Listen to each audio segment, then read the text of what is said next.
கருப்பு seedless grapes வச்சு இன்றைக்கி தயிர் சேமியா செய்து பார்க்கலாம்.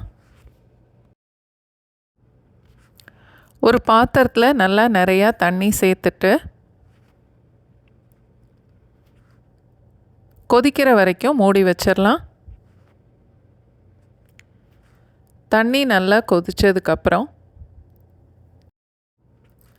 1 கப் அளவுக்கு எம்டிஆர் ரோஸ்டட் சேமியா சேர்க்குறேன்.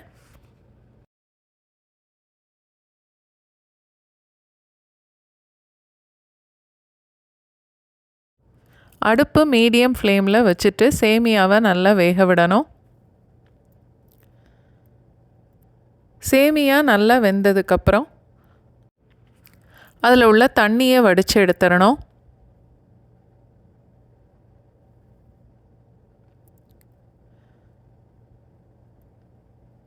வடித்த உடனே கொஞ்சம் குளிர்ந்த தண்ணியை அதில் ஊற்றினா சேமியா ஒன்றோட ஒன்று ஒட்டாமல் இருக்கும்.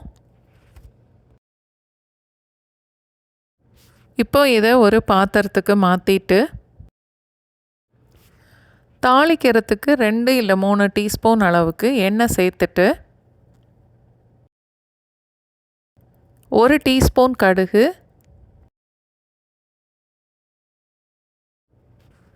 1 டீஸ்பூன் உளுந்தம்பருப்பு, 2 இல்லை 3 மிளகாய் வத்தல், 1/2 டீஸ்பூன் பெருங்காயம்,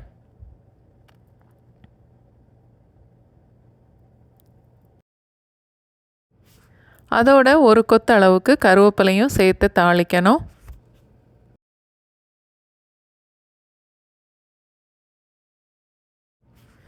வேக வச்ச சேமியாவோட 1 கப் அளவுக்கு நல்ல கெட்டியான தயிர் சேர்த்துட்டு 1/2 கப் அளவுக்கு பால்,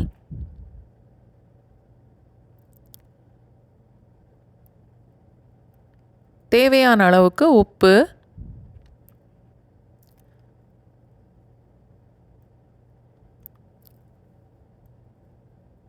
அதோட நம்ம தாளித்ததையும் இப்போது சேர்த்து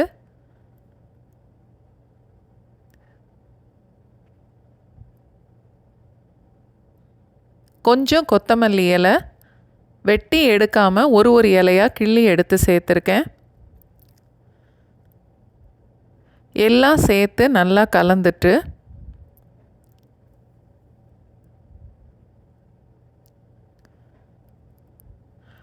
முப்பது நிமிஷத்துக்கு மூடி போட்டு வச்சிடணும். சேமியா இந்த தயிர் தாளிசம் எல்லாத்தோடையும் சேர்த்து கொஞ்சம் ஊறட்டும்.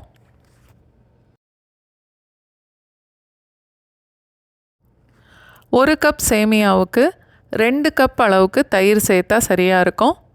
புளிப்பு இல்லாத தயிராக சேர்க்கணும்.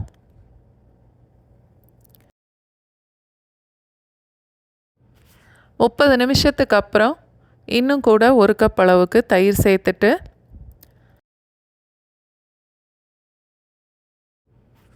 கருப்பு சீட்லெஸ் கிரேப்ஸ் அதையும் இந்த மாதிரி கட் பண்ணிவிட்டு 1/2 கப் அளவுக்கு சேர்த்துக்கலாம்.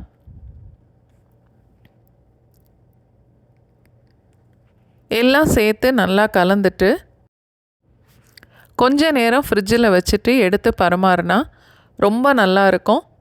கண்டிப்பாக ட்ரை பண்ணி பாருங்கள்.